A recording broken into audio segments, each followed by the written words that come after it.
Kebebasan berekspresi di Indonesia ibarat balon yang terus menjadi sasaran tembak.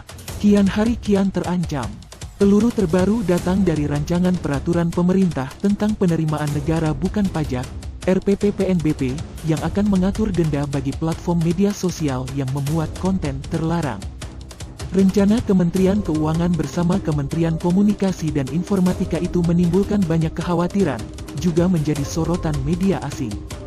Lewat aturan tersebut, pemerintah akan mengatur sanksi bagi perusahaan digital global yang melanggar Undang-Undang Informasi dan Transaksi Elektronik, UU ITE, serta Peraturan Pemerintah Nomor 71 Tahun 2019 tentang penyelenggaraan sistem dan transaksi elektronik.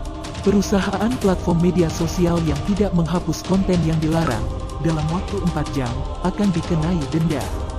Besarnya bervariasi, tergantung skala perusahaan dan keterlambatan waktu penghapusan, dengan rentang 15 juta rupiah hingga 500 juta rupiah per konten. Rencana ini patut dipersoalkan karena bisa menjadi pintu bagi pemerintah untuk menyensor dan memberangus kebebasan berekspresi.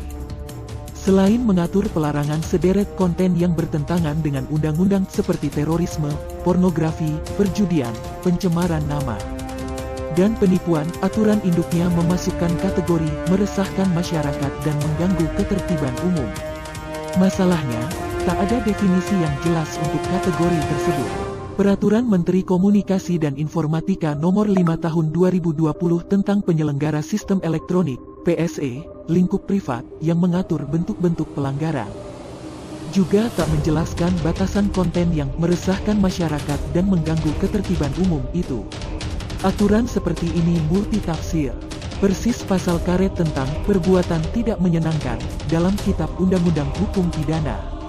Kategori yang lentur seperti ini berbahaya karena bisa dipakai penguasa untuk membungkam kritik. Banyak alasan untuk khawatir soal aturan karet seperti itu, terutama bila kita melihat kecenderungan pemerintah selama ini. Aparat hukum kerap memakai pasal-pasal karet dalam UU ITE sebagai alat untuk memberangus kebebasan berpendapat. Laporan Amnesty International Indonesia mencatat, sejak Januari hingga November tahun 2021, ada 84 kasus pelanggaran kebebasan berekspresi menggunakan UU ITE, dengan 98 orang menjadi korban. Data dari Google juga menunjukkan adanya hasrat besar pemerintah untuk mengontrol konten digital. Sejak 2014 hingga awal 2021, Indonesia paling banyak meminta penghapusan konten atau tautan dalam layanan Google. Sebagian konten yang diminta untuk dihapus bernada kritik terhadap pemerintah. Kelak, aturan soal denda akan memperkuat wewenang pemerintah untuk mengontrol konten media sosial. Aturan denda yang teramat berat juga bisa memberi dampak psikologis bagi perusahaan platform digital.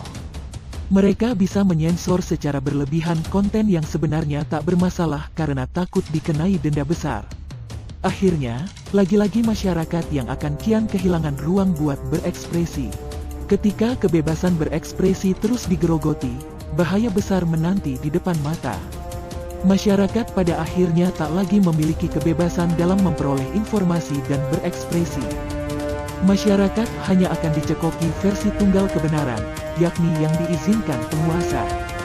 Sementara itu, informasi yang berbeda dari versi pemerintah dengan mudah dicap hoaks atau kabar palsu. Bila hal itu terjadi, demokrasi di negeri ini benar-benar terancam.